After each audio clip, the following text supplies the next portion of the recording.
তো বন্ধুরা, মনার নাচের স্কুলে পরীক্ষা আছে, তা ও মনে রাখতে ঠিক মতো পারছে না।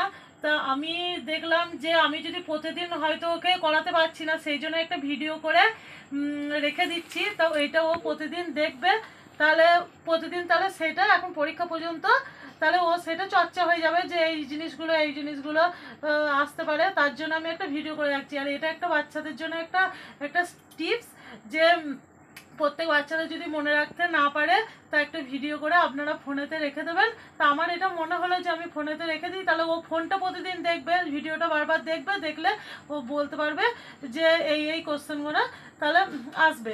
তো যাই হোক, মনা, তুমি কোন নাচেতে পরীক্ষা দেবা? আমি হাড়ে রে। হাড়ে রে রে, ঠিক আছে। হাড়ে রে রেটা কি পর্যায়ের নাচ? বিচিত্র পর্যায়ের নাচ, ঠিক আছে। আমাদের মোট কয়টি পর্যায় আছে? ছটা। কি কি? প্রেম, পূজা, প্রকৃতি, বিচিত্র, স্বদেশ, আনুষ্ঠানিক। হ্যাঁ, এটা হলো ছটা পর্যায়। তো এবার বলো তো মনা, যে প্রকৃতি পর্যায়কে কয় ভাগে ভাগ করা যায়? ছটা। কি কি?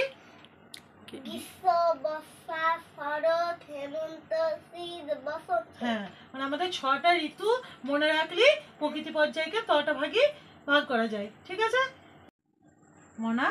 এবার দাদরা তালটা দেখাও তো, দাদরা তালটা। ধা নি না না তি না ধা। হ্যাঁ, আর কাহারবা তালটা দেখাও তো। ধাগে থেকে নাকো দিনা ধা। হ্যাঁ, বেশ ঠিক। বলো তো একটা স্বদেশ পর্যায়ের নাচ কি?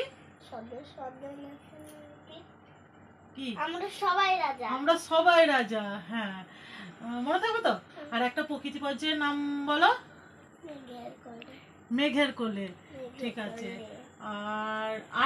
আর একটা কি গানে নাচ করবা? ফাগুনের মোহনায়। তাহলে ফাগুনের মোহনায়, এটা কোন পর্যায়ের নাচ? প্রকৃতি পর্যায়ের নাচ, ঠিক আছে। আর একটা তুমি বলো তো প্রকৃতি পর্যায়ের নাচের নাম। আরে রে রে রে, এটা কাকে ছেড়ে দেওয়ার কথা বলছে? আমাকে ছেড়ে, হ্যাঁ আমাকে। হারে রে রে রে রে আমায় ছেড়ে দে রে দে রে, যেমন সারা মনের পাখি মনের আলো দে। হারে রে রে রে রে নাকি দূরে দূরে। হারে রে রে রে রে আমায় ছেড়ে রাখবে ধরে কেড়ে, রাখবে ধরে কেড়ে। আর বলো তো ঋতুদের রাজাকে? বসন্ত। বসন্ত হচ্ছে ঋতুদের রাজা। আর ঋতুদের রানী কাকে বলা হয়? ঋতুদের রানী বসন্ত। বর্ষাকে। বর্ষা হচ্ছে ঋতুদের রানী, ঠিক আছে, মনে থাকবে। হ্যাঁ, ভেরি গুড গার্ল।